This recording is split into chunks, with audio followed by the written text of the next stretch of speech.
이스라엘은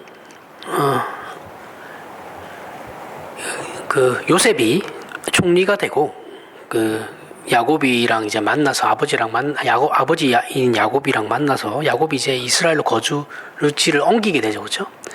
옮기게 되면서 그때 내려올 때 이집트로 내려올 때 이스라엘 팔레스타인 땅에서 이집트로 내려올 때 이집트는 북아프리카예요. 그러니까 지중해가 요렇게 있거든요.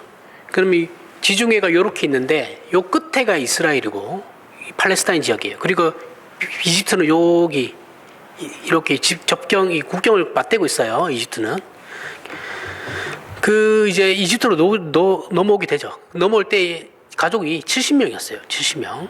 가족 며느리, 아들 며느리 다 해서 손자까지 다 해서 이제 70명이었는데 400년 동안 거기서 살거든요. 이집트에서 살면서 국가 단위의 인구수로 늘어나게 됩니다.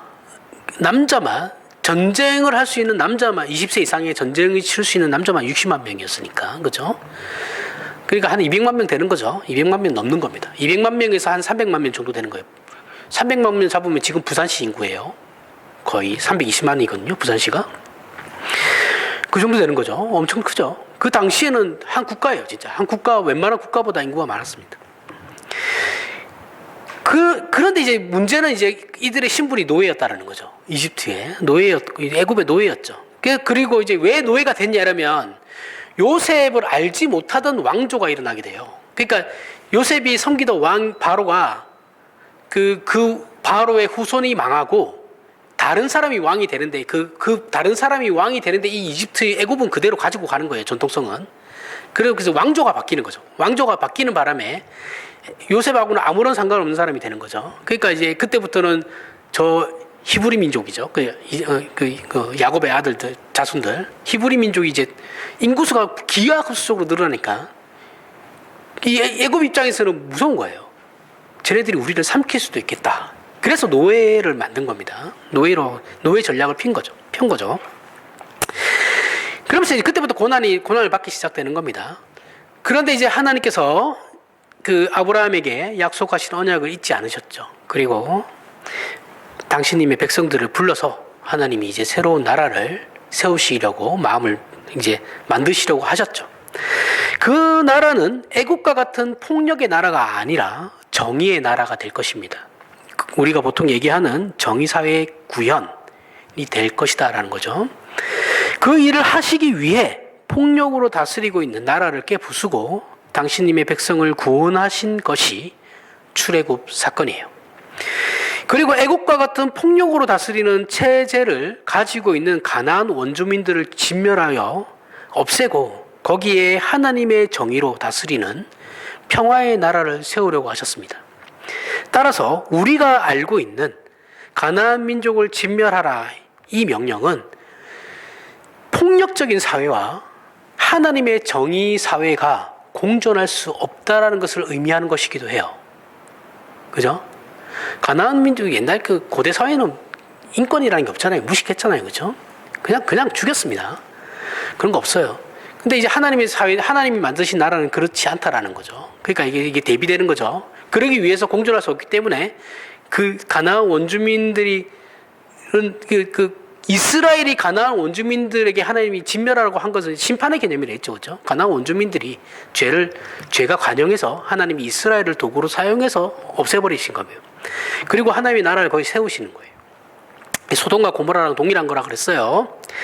그게 왜 하나님이 그런 어떻게 어린아이와 여자를 죽이시니 이런 말 하시면 안 돼요. 그런 거 아닙니다. 심판을 받은 거예요.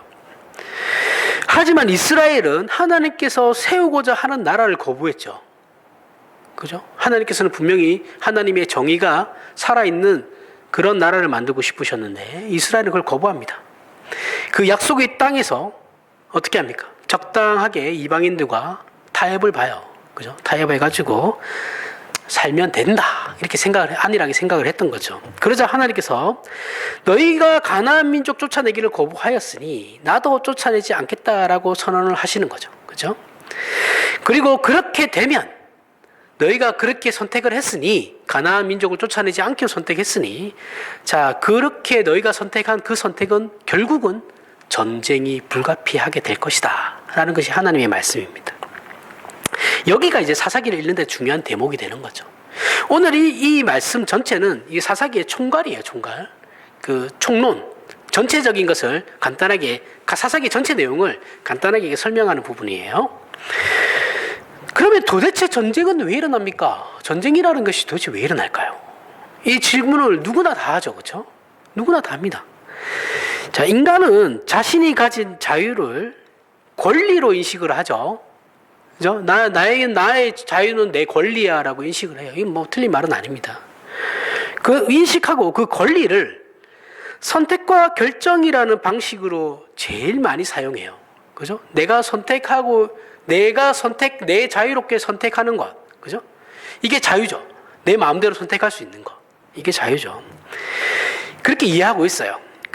그러면 동일한 선택과 결정을 하는 대등한 다른 사람을 만났을 때, 나와 동일한 선택과 결정을 하는, 나도 내가 선택할 자유가 있고, 여러분들이 선택할 자유가 있어요. 그렇죠? 근데 이 자유를 가진 사람과 이 자유를 가진 사람이 만났을 때, 그 선택과 결정이 충돌하면, 내가 맞아, 아니야, 네가 맞아, 서로 맞다고, 서로 자기 것이 맞다고 얘기했을 때, 그 충돌하면 자신의 선택과 결정에 대해서 고집을 부리기 시작해요. 그죠? 가만히 있으면은 나 혼자 생각할 때는 내가 잘못했을 수도 있겠다라고 생각이 드는데 갑자기 저쪽에서 네가 잘못했다 이래버리면 갑자기 고집이 생기죠. 그죠? 이게 사람 심리예요. 고집을 부리기 마련이에요. 주장하기 마련이죠. 그때부터는 주장이 시작되는 겁니다. 이 자유이기 때문에 그런 거예요. 그러면 서로가 용납할 수 없는 상대의 권리를 침해하는 주장이 되죠. 그죠? 내 자유가 상대방의 자유를 침해할 수 있게 돼요. 내가 더 강해버리면, 내가 뭐 물리적으로나 뭐 물질적으로 더 많은 것을 가졌고 더 힘이 세면 상대방의 자유를 내가 침해하게 되죠. 그들의 권리를 내가 박탈하게 되죠. 그렇죠? 그런 침해하는 주장이 되면 만나면 충돌할 수밖에 없고, 그러이 되면 자신의 자유를 유지하기 위해서 상대방과 전쟁이 일어나게 되는 겁니다. 전쟁은 이런 식으로 다 일어나는 거예요. 각 나라와 나라의 전쟁은 명분은 허울이에요. 자국의 이익입니다. 100%예요. 이거는 자국의 이익으로 일어나는 거예요. 무언가가 떨어지기 때문에 하는 거예요. 자유민주주의를 지키기 위해서 개뿔이에요. 이거는 그냥 내놓는 명분일 뿐이에요. 그 뒤에는 다 에너지 자원이 있는 거예요. 미국이 전쟁 일으킨 건 다 똑같아요. 석유예요, 석유. 결국은 석유입니다. 석유하고 에너지예요. 그것 때문에 싸우는 거예요. 미국이 뭐 한다고 거기에 천문학적인 돈을 남의 나라에 쏟아부으면서 전쟁을 하지? 자유민주주의 아니에요. 걔네들 그런 거 없어요. 미국을 너무 고상하게 보지 마십시오. 욕심 덩어리들입니다. 그 나라. 우방이에요. 하지만 우리나라 우방이에요. 친하게 지내야 됩니다. 또 이것도 이상하게 또 해석하실라. 제발 그러지 마십시오. 나쁜 놈은 나쁜 놈이에요. 뭐 그 깡패 나라 맞잖아요. 막말로. 지네도 마음대로 하잖아요. 하여튼 그런 식으로 전쟁이 일어날 수밖에 없죠. 내 이익이죠, 내 이익. 자유가 부딪히는 건데 거기에 내가 더 맞다라는 거죠. 이스라엘은 하나님의 가나안에 대한 심판도 무시하고 하나님께서 분명히 이스라엘을 통해서 가나안을 심판하기로 해서 하셨거든요. 그죠? 그리고 그 땅에 하나님의 나라를 세우시려고 하는 거예요. 근데 얘네들은 진멸하지도 않았어요. 그죠? 하나님의 심판조차도 무시했어요. 무시하고 그냥 가나안 원주민들 속에서 자기들이 정착해서 사이좋게 나눠 먹어, 저들과 우리가 나눠 먹을 수 있을 거다. 야, 뭐 이렇게 많은데 나눠 먹을 수 있지. 아무 일도 일어나지 않을 거야. 그렇게 생각했던 거예요. 사이좋게 지낼 수 있어. 걱정하지 마. 이게 순진했죠. 단순하고. 하지만 하나님께서는 이스라엘의 선택은 앞으로 전쟁을 피할 수 없는 결과를 낳게 되리라는 걸 알고 계셨습니다. 그 경고가 사사기예요. 우리가 인생을 살면서 우리 자신의 자유만을 고집할 수 없는 것은 우리 모두가 현실을 통해 배워요. 부부시간에 우리 아내의 자유가 있고 저의 자유가 있죠. 그렇죠? 그러면 이 서로의 자유만을 고집하게 되면 이혼이죠. 그죠? 이거는 뭐 답이 없죠. 이걸 맞춰가는 게 이제 부부죠, 그죠? 부부지간이 부부관계인데 이게 시간이 필요한 거죠. 이 맞춰가는 게. 그 현실을 통해 배우게 됩니다. 이거는 교과서에서 안 배워도 삶의 지혜로 배우는 거예요. 사람이 둘 이상만 돼도 자신의 자유만을 고집하고 주장할 수가 없어요. 그죠? 그러면 그 사람은 아집덩어리죠. 그죠? 고집 불통이고. 세상은 혼자 사는 것이 아니기 때문에 그런 겁니다. 너무나 당연한 거죠. 이것을 세상은 인문학적으로 어떻게 얘기하냐면 시민정신의 발견이라고 이제 결론을 내려요. 이게 시민정신이다. 시민정신이란 이런 거다. 시민정신이 뭐냐? 그러면 모든 자유에는 책임이 부과된다. 수반한다. 책임 없는 자유는 방종이다. 라는 거죠. 어찌됐든 멋진 결론입니다. 그죠? 멋지게 결론을 만들었어요. 도출했습니다. 하지만 성경은 인간이 가지는 자유는 책임에 의해 발생하는 제한을 넘어서는 것이다 라고 말씀하고 있거든요. 그러니까 인간의 자유는 어차피 함께 모여 살다 보면 제한적일 수밖에 없는데 성경은 이거를 넘어서는 자유다라는 말씀을 하고 있는 거예요. 그게 무슨 말이냐? 쭉 설명하겠습니다. 자, 우리가 일반적인 정의 사회를 구현하려면 각자의 욕심을 버리고 질서를 지키며 그래서 상식과 교양을 가지는 것 외에는 이 사회를 유지할 수 있는 다른 방법은 없어요. 그죠? 이거는 일반 상식이죠. 그죠? 근데 이걸 잘 생각해 보십시오. 내 욕심을 버려야 돼요. 그리고 상식과 교양을 가져야 돼요. 이 굉장히 소극적이고 부정적이죠. 그죠? 왜냐하면 일단 내 걸 버려야 되는 것 자체가 부정적인 이미지고, 그리고 소극적이죠.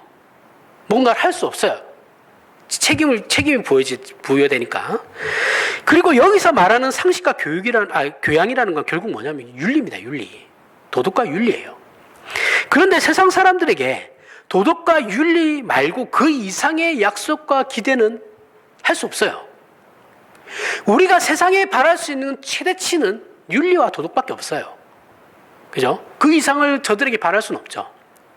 그것만 가지고 살아도 세상은 평화롭게 살 수 있습니다. 그게 안 되니까 문제죠. 그죠?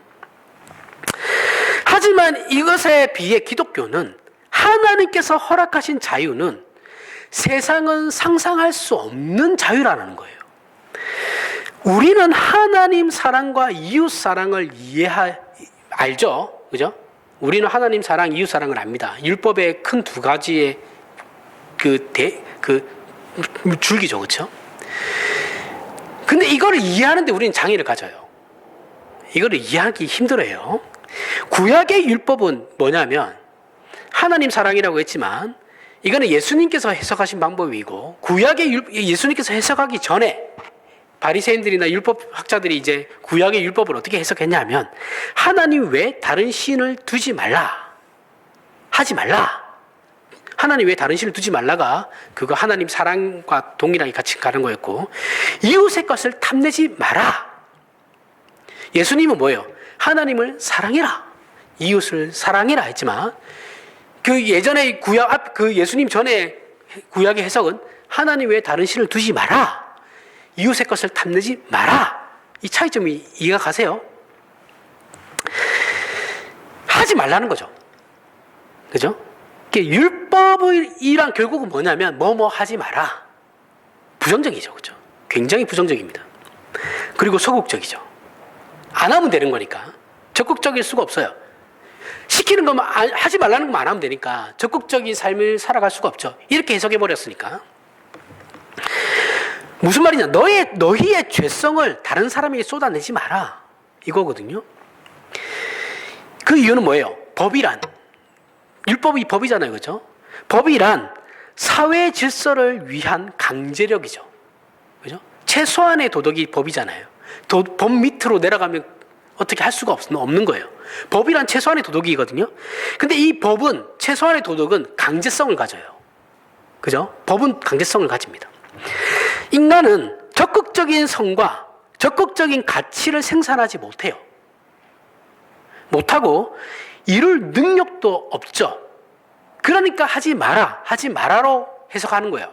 율법학자들 그렇게 생각했던 거예요. 굉장히 부정적이죠. 그죠? 한 율법사가 예수님께 왔어요.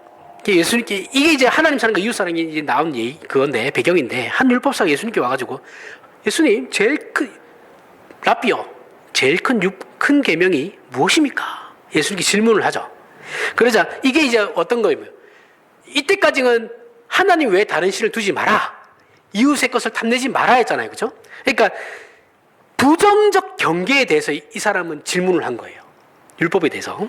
예수님께서는 이 부정적 경계를 허물어 버리시죠. 허물어 버리고, 신앙이란, 얘야, 잘 들어봐.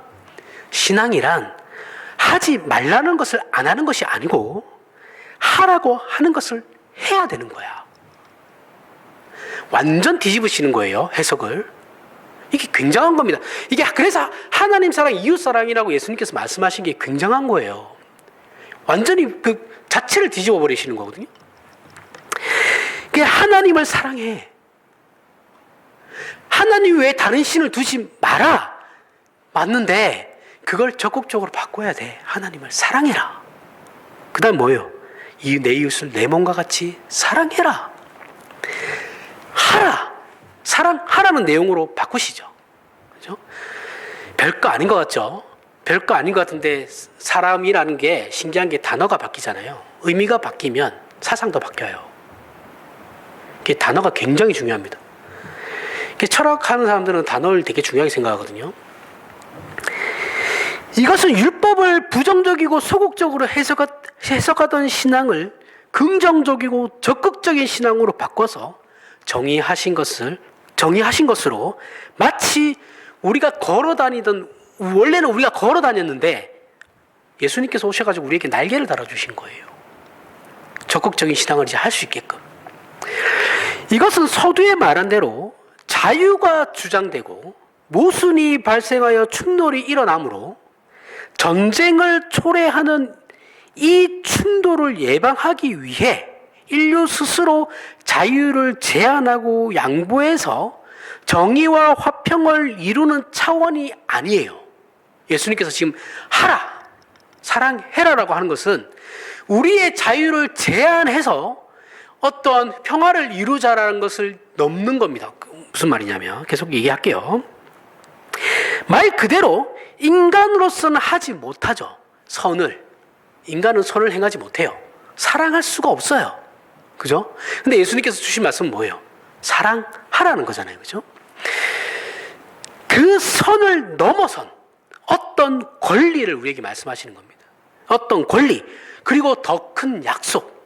그 전에는 어떠한 큰 약속으로 하나님께서 우리를 그 자리로 초대하신다는.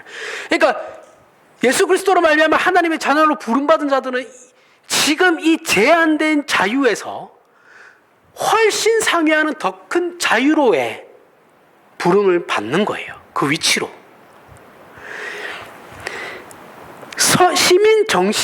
시민정신, 자유란 책임이 주어지는 것, 그 이상의 것으로 우리는 간다라는 거죠. 더 나은 상태, 제가 창세기 할 때 얘기하죠, 항상. 그렇게 더 나은 상태로 우리는 부름을 받습니다.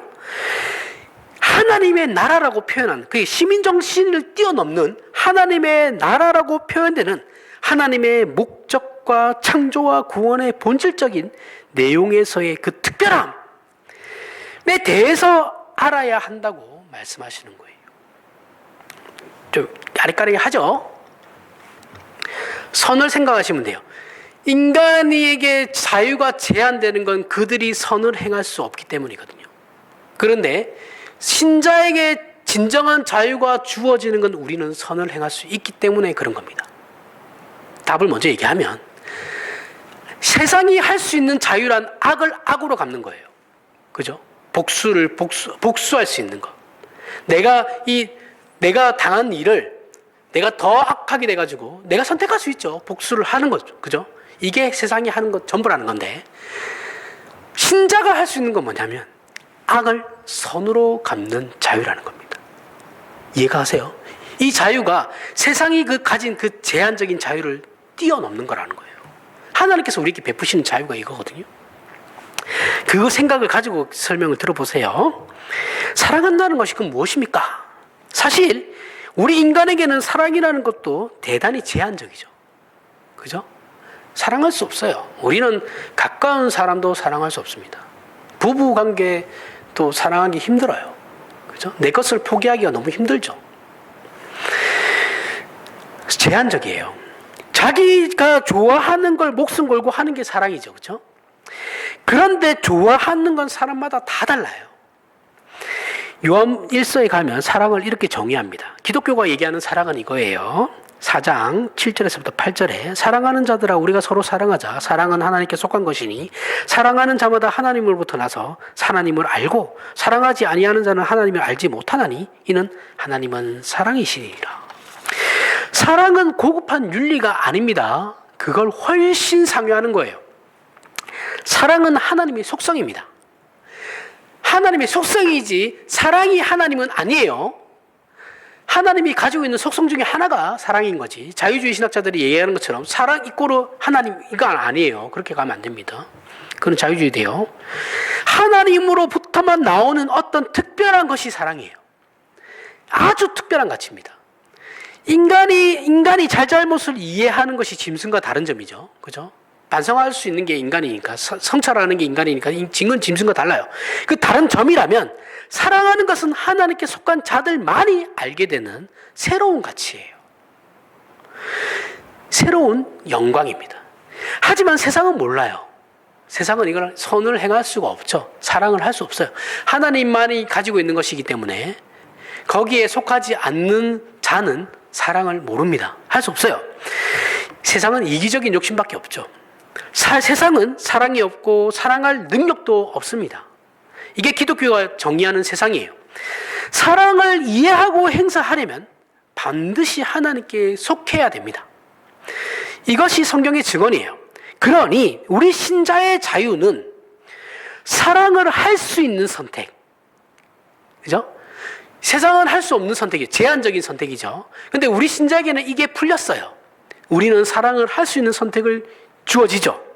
그리고 사랑을 할 수 있는 기회가 주어집니다. 이 논리예요. 지금 얘기하는 게.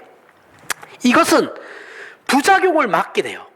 그죠? 인간이 가지고 있는 부작용을 막게 되고 왜곡을 막으며 오염을 막는 것보다 훨씬 더 큰 거예요. 이것을 좀 더 분명히 하기 위해서 하나님의 자유를 알아야 되겠죠. 그렇죠? 그럼 하나님의 자유가 뭡니까? 하나님이 성령을 베푸시는 그 자유, 하나님이 진정히 가지고 있는 그 자유, 우리를 그 자유로 초대하는 그 자유란 도대체 뭡니까? 라고 했을 때 인간에게 호세아 11장을 보면 이렇게 나옵니다. 호세아 11장 8절에서 10절에 에브라임이여 내가 어찌 너를 놓겠느냐. 에브라임은 북이스라엘이에요. 이스라엘이여 내가 어찌 너를 버리겠느냐. 내가 어찌 너를 아드마같이 놓겠느냐. 어찌 너를 스보임같이 두겠느냐. 내 마음이 내 속에서 돌이키어 나의 국률이 온전히 불붙듯 하도다. 내가 나의 맹렬한 진노를 나타내지 아니하며 내가 다시는 에브라임을 멸하지 아니하리니 이는 내가 하나님이요 사람이 아님이라. 내 가운데 있는 거룩함이니 진노함으로 내게 임하지 아니하리라. 자, 이스라엘은 원래 하나의 국가였죠, 그죠? 하나의 국가였는데, 솔로몬의 아들, 르호보암 때, 솔로몬의 아들 르호보암 때, 여로보암이 반란을 일으켜요. 여로보암이 필두가 돼서 북쪽에 있는 10개의 지파가 반란을 일으켜서 쪼개져요. 이렇게 남북으로 갈라집니다. 그래서 북쪽에 있는 10개 지파를 북이스라엘 또는 에브라임의 이제 뒤에 설명했습니다. 남쪽의 지파는 2개예요. 남유다는 이제 유다하고 베냐민 지파가 남유다예요. 에브라임과 유다는 그 나라를 대표하는 지파입니다. 요셉의 둘째 아들이 에브라임이죠, 그렇죠? 첫째가 므낫세였는데 야곱이 축복할 때 에브라임에게 장자의 고난을 줬죠. 그 에브라임이고 밑에는 이제 유다가 이제 대표하는 지파가 됩니다. 호세아는 북이스라엘에서 활동했던 선지자예요. 그러니까 여기서 에브라임, 이 이스라엘 이런 말은 다 북이스라엘을 가리키는 말입니다. 그리고 아드마, 스보임이라는 말이 나오는데 이거 옛날에 저희가 저번에도 한번 설명했는데 소돔과 고모라가 멸망할 때 같이 멸망했던 그 악한 도시의 이름의 아드마이고 스보임입니다. 하나님께서 북이스라엘을 아드마와 스보임 같지만 그들이 아드마와 스보임과 동일한 짓들을 하고 있지만 그들과 동일하지만 그렇게 두지는 않겠다. 내가 너희를 망하게 두지는 않을 거다. 않겠다. 이 말씀을 하시는 거죠. 그래서 북이스라엘은 들어서는 왕조마다 하나님을 다 배신하거든요. 왕조가 엄청 많이 바뀌어요. 남유다는 그 다윗의 자손들이 계속 끝까지 갑니다. 끝까지 가는데 북이스라엘은 왕조가 뭐 처음에 여로보암이 왕이 됐다가 그 아들하고 그 뭐 한 두세 번 내려갔다가 또 왕조 다른 놈이 반란을 일으켜가지고 또 왕조가 새로 세워져 이런 식으로 계속 가거든요. 그러다가 이제 하나님의 분노가 자초해가지고 이제 멸망하죠. 아수르에게 멸망합니다. 북이스라엘은. 그리고 150년 뒤에 남유다가 바벨론에게 멸망해요. 그러면서 포로기를 거쳐서 다시 회복되죠. 남유다가 회복되는 거예요. 북이스라엘은 사라져요. 하나님께서 이렇게 경고하시고 질책하시며 내가 너희가 잘못하여 보복하는 것이 아니라 사랑하기 때문에 이렇게 하는 거다라는 거죠. 이스라엘에게 안타까움을 나타내시죠. 이걸 사사기에서는 뭐라고 하냐면 너희가 선택한 것은 전쟁을 자초하는 것으로 그것은 정의를 만들어내지 못하고 평화를 만들어내지 못하며 만족할 수 없는 길을 가는 것이다 라고 말씀하는 게 사사기예요. 하나님께서 이렇게 경고하시는 것은 하나님께 굴종하라는 것이 아니고 이스라엘을 위하여 옳은 길을 가라는 거예요. 옳은 길이 뭐예요? 진정한 선은 하나님만 가지고 계시는 거죠. 그렇죠? 그러니까 진정한 선과 옳음은 하나님께 있으니 나에게 오라는 거예요. 하나님에게 오라는 거예요. 하나님께서는 사람이 아니기 때문에 사람이 잘못했다고 해서 보복하지 않아요. 그런 식으로 보복하지 않습니다. 오히려 하나님의 영광을 위하여 하나님의 긍휼하심이 오늘 말씀 금방 본 호세의 말씀을 보면 하나님께서 당신님의 영광을 위해서 오히려 당신님 안에 긍휼함이 막 솟아난대요. 불쌍히 여김이 막 솟아난대요. 그 속에서 막 불붙듯 일어난다고 표현하고 있습니다. 이런 하나님의 자유를 보라는 거예요. 하나님의 자유는 이놈의 새끼들 다 죽여버릴 거야 이게 아니고 그들의 그러한 모습을 보면서 안타까워하시고 긍휼함이 막 마음에서 솟아나서 그들을 망하게 두지 않으리라. 너희가 잘못된 선택을 했지만 너희가 너희의 잘못된 선택으로 망하지 않을 거다라는 이 자유를 보시라는 거예요. 세상이 얘기하는 그 자유를 넘어선 악을 손으로 갚으시는 그 자유를 보라는 겁니다. 세상이 당연히 여기는 반대하는 자를 죽여버리고 보복하는 것이 아니고 잘못한 자에게 긍휼을 베푸시는 하나님의 멋진 자유, 영광의 자유를 보시길 바랍니다. 아브라함을 불러 그에게 복을 허락하시는 하나님의 자유를 보십시오. 예수 그리스도를 이놈의 인류를 다 쓸어버려도 뭐 한판에 예수 그리스도를 당신님의 아들을 보내서 죽이심으로 말미암아 구원하시는 그 은혜를 보시라는 겁니다. 이게 하나님의 자유라는 거예요.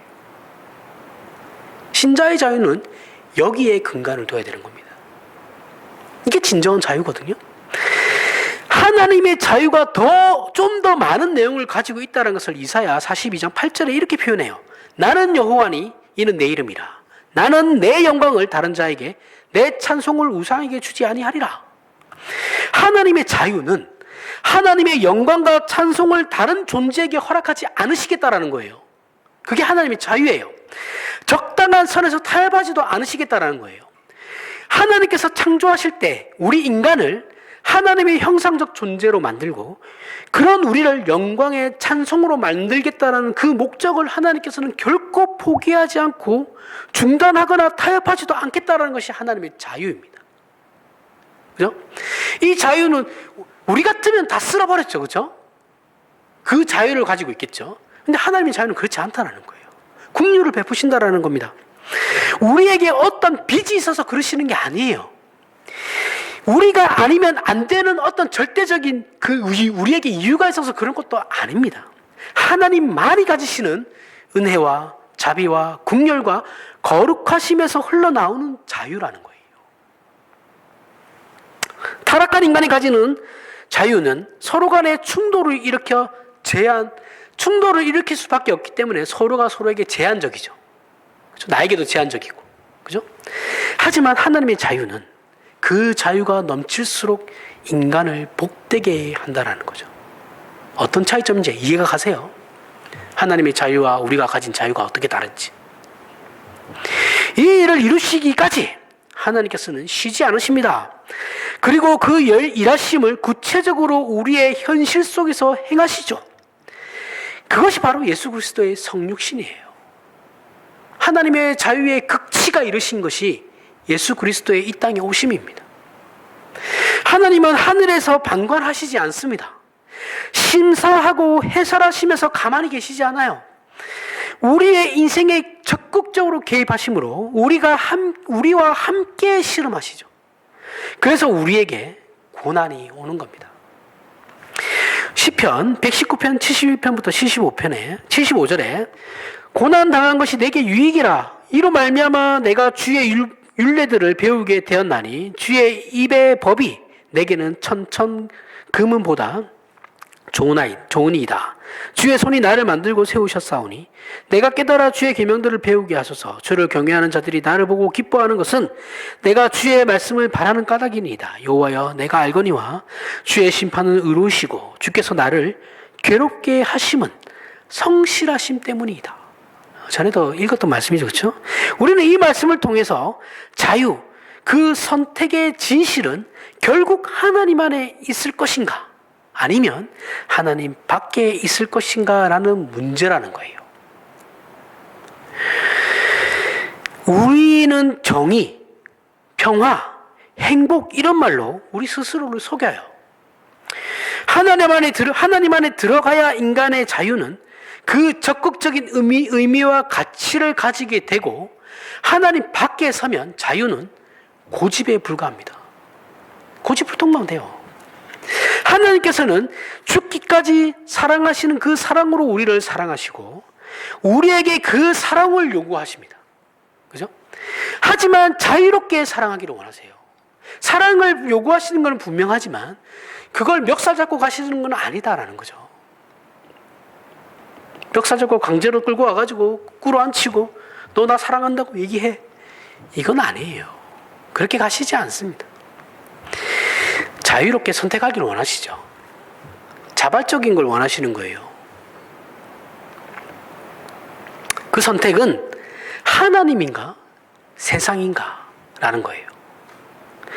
세상식의 이해관계나 막다른 길로 마치 못해 하는 선택이 아니고, 하나님께서 그렇게 하신 것처럼 적극적이고 자발적으로 우리가 선택하기를 원하시는 겁니다. 사사기에서 이스라엘은 동일한 우리와 같은 입장에 처해 있죠. 근데 이스라엘은 세상을 선택했어요. 그죠? 세상 선택했다고 하나님이 이스라엘에게 바로 후드로 패지는 않았어요. 그죠? 그래, 선택했어. 그래, 가보자. 그리고 하나님께서는 저들의 선택을 강제로 바꾸지 않으시고, 너희가 이 길을 선택했으니까 이 선택이 앞으로 무엇을 만들어내는지 함께 가보자. 이렇게 된 거예요. 하나님이 다 아시죠. 이렇게 말씀하시는 겁니다. 하지만 하나님께서는 저들의 잘못된 선택을 했다고 해서 이스라엘을 외면하시지 않죠. 그죠? 적극적으로 개입하고 계십니다. 함께 하고 계세요. 그들의 선택에 함께 들어가 계시는 거죠. 이스라엘이 세상을 선택했지만 하나님께서 그러면 나는 빠질게 너희들끼리 잘 가봐, 이게 아니고 같이 그 선택으로 들어가시는 거예요. 그러나 그 선택의 길은 결국 뭡니까? 전쟁이고 폭력이고 고난입니다. 그리고 이스라엘은 외치죠. 왜 우리가 원하는 정의와 평화는 나오지 않는 겁니까? 우리가 잘 아는 말이잖아요. 그죠? 하나님, 왜 세상은 이렇게 우리가 평화를 원하고 있는데 평화롭지 않습니까? 이 외침에 하나님의 대답은 지금의 우리에게 그대로 적용되는 겁니다. 그것은 내 안에 들어와야 나오는 것이다.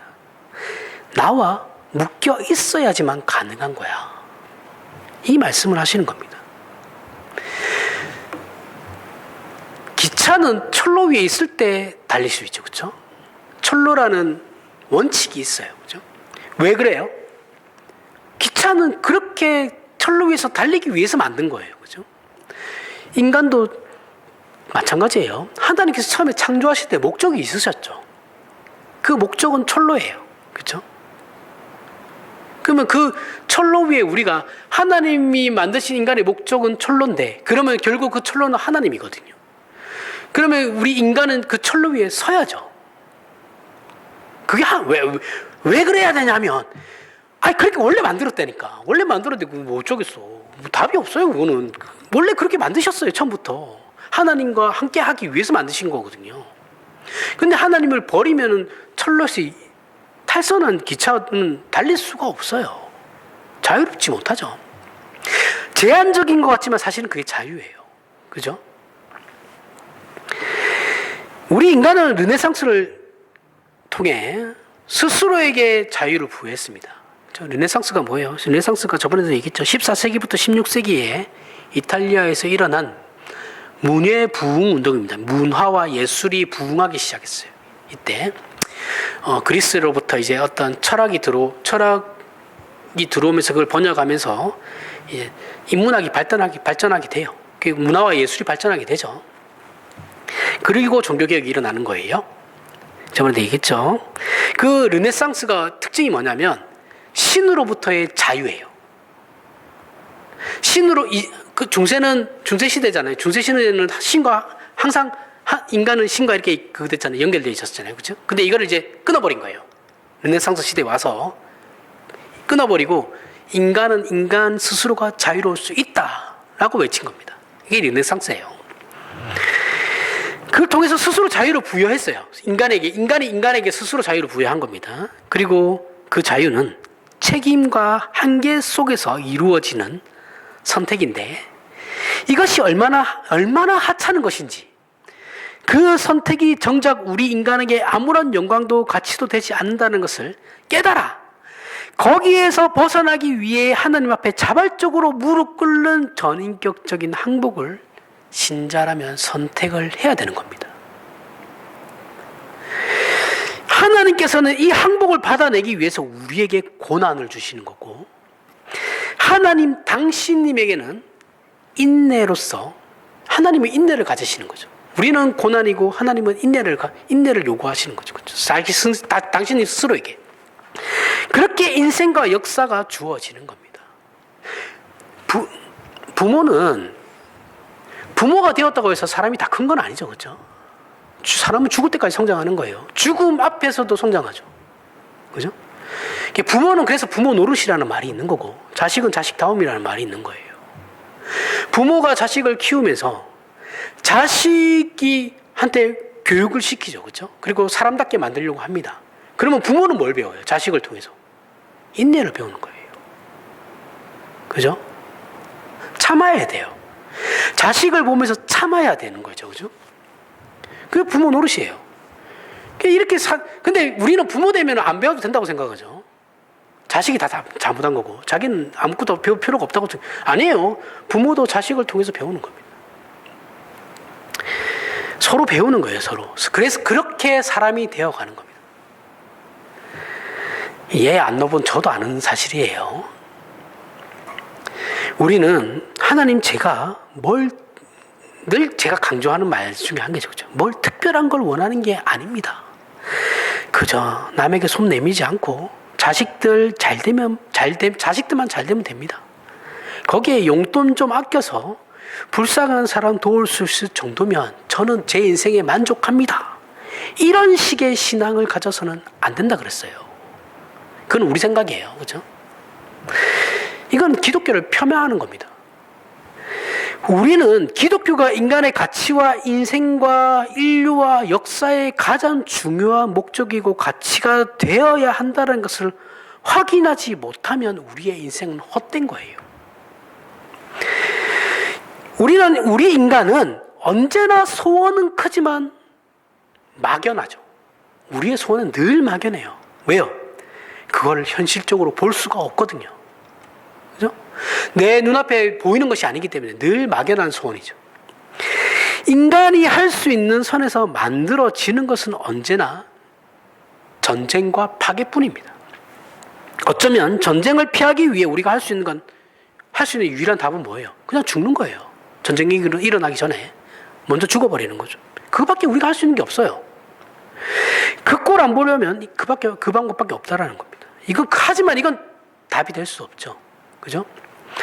기독교가 말하는 예수 믿는 의미와 고난이 존재하는 이유를 신자가 하나님의 자유로 이해하지 못하고 그 자유를 우리에게 요구하고 있다는 것을 이해하지 못하면, 이 핵심이 빠지면 기독교를 믿고 있는 것이 아니에요. 여호와여 내가 알거니와 주의 심판은 의로우시고 주께서 나를 괴롭게 하심은 성실하심 때문이다. 이 말씀을 반드시 기억하시길 바랍니다. 하나님께서 우리로 알게 하기 위하여 우리의 잘못된 선택에 함께 뛰어드십니다. 그 길을 함께 가시는 거예요. 그렇게 인내하시며 우리를 기다리시는 거예요. 그냥 너는 이 길 갔으니까 잘 돼봐, 어떻게 되는지 보자, 가봐라, 너 막 큰일 날 거다 하면서 울면서 돌아오겠지 뭐, 이게 아니고, 그렇게 관찰만 하시는 것이 아니고 같이 가시는 거예요. 그 길을. 탕자가 받은 재산을 가지고 집을 나가겠다고 하자 아버지의 선택은 뭐예요? 그래 가라. 아들의 선택을 존중해 줍니다. 그래서 허락해 줘요. 아버지는 아들이 그렇게 세상에 나가서 보고 느끼고 해서 알게 되기를 원하는 거죠. 겪어봐야지 알지. 안 겪어보면 어떻게 알겠어요. 그 인생이, 그 도련님이 어떻게 알겠어요. 부잣집 아들내미가. 무엇을 알게 합니까? 그러면 아버지의 집에는 품꾼들마저도 넉넉했다는 것을 알게 하죠. 깎아먹을 거 다 알고 있었습니다. 아들을 보면 알죠. 야, 이놈이 뭘 해서 성공할 놈이 아니잖아요. 그죠? 자기 아들 모르겠어요. 그 정도는 알죠. 다 해먹을 거 다 미리 아십니다. 그래, 가봐.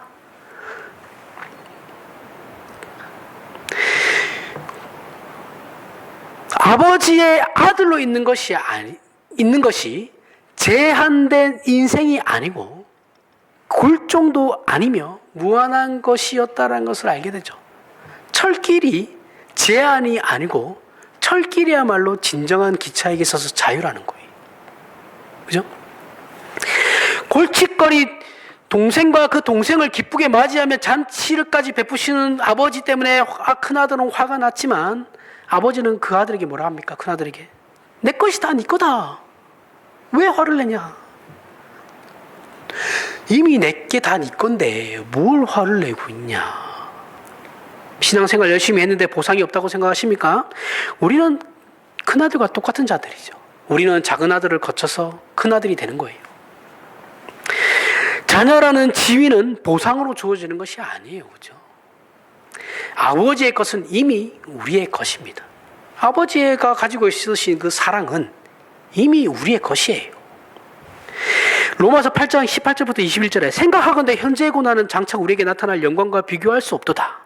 피조물이 고대하는 바는 하나님의 아들들이 나타나는 것이니 피조물이 허무한데 굴복하는 것은 자기 뜻이 아니요 오직 굴복하게 하시는 이로 말미암습니다. 그 바라는 것은 피조물도 썩어짐의 종로로 탄 데서 해방되어 하나님의 자녀들의 영광의 자유에 이르는 것이니라. 바울은 왜 하나님의 자녀와 영광과 자유를 묶어서 얘기합니까? 하나님께서 우리에게 무엇을 주신 것입니까? 우리가 만드는 고난은 결국 우리에게 자유를 만들어냅니다. 우리가 만들고 있는 이 고난이 우리에게 자유를 만드는 거예요. 그 고통이 자유를 만드는 겁니다.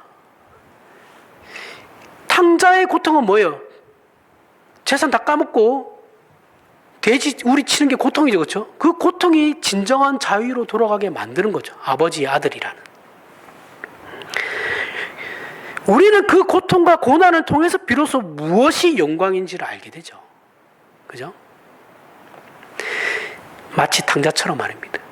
고난당한 것이 내게 유익이라. 이로 말미암아 내가 주의 윤례들을 배우게 되었나이다. 이 말씀을 반드시 기억하시길 바랍니다. 하나님의 법은 우리가 어느 수준에 이르러야지만 바르게 알 수 있다라는 말씀이에요.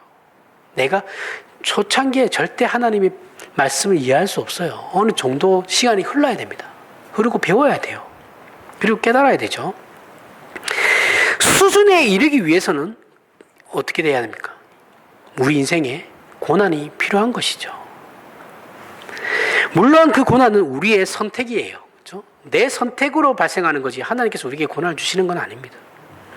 율법이 무엇을 적극적으로 가르치고 있는지, 예수님께서 오셨다라는 것이 어떤 의미인지, 오늘 내가 사는 현실과 내 마음에 안 드는 고난이 무엇을 만들어내고 하려는 것인지를 모르면 우리는 예수 믿는 영광이 무엇인지를 몰라요. 한국교회는 그래서 몰라요. 맨날 형통만 하기만을 바라는 한국교회가 이걸 어떻게 알겠어요? 고난을 피해가려면 이렇게 눈치만 보고 있는데 어떻게 하면 고난을 피해갈 수 있을까만 생각하는 사람들인데 하나님이 이걸 어떻게 알겠어요? 탕자가 고난 안 받았으면 하나님 자신이 아버지 아들됨이 영광됨을 알았겠어요? 모르죠. 끝까지 그렇게 살았을 겁니다. 이런 신앙의 본질을 모르니 우리는 계속해서 하나님과 어떻게 합니까? 흥정하려고만 하죠. 그죠? 쇼부 보려고 해요. 계속.